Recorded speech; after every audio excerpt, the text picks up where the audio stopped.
அல்லாஹ்வுக்கு பிரியமான வார்த்தை, நீங்கள் சொல்வதற்கு இலகுவான வார்த்தை. மீசானில் அந்த வார்த்தையை போட்டால் நன்மை தட்டு அதிகரிக்கும். அந்த அளவுக்கு சக்தி வாய்ந்த வார்த்தை எதுவென்று உங்களுக்கு நான் கற்றுத்தரவா? ரசூல் ஸல்லல்லாஹு அலைஹி வஸல்லம் அவர்கள் சொன்னார்.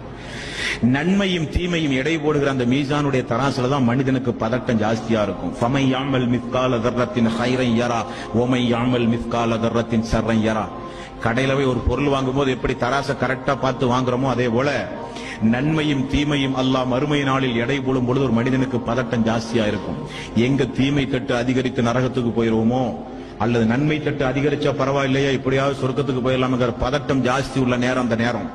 அந்த இடத்தில் ரசூல் ஸல்லல்லாஹு அலைஹி வஸல்லம் அவர்கள் அதற்கு நமக்கு ஒரு வழிமுறையை சொல்லித் தருகிறார்கள்.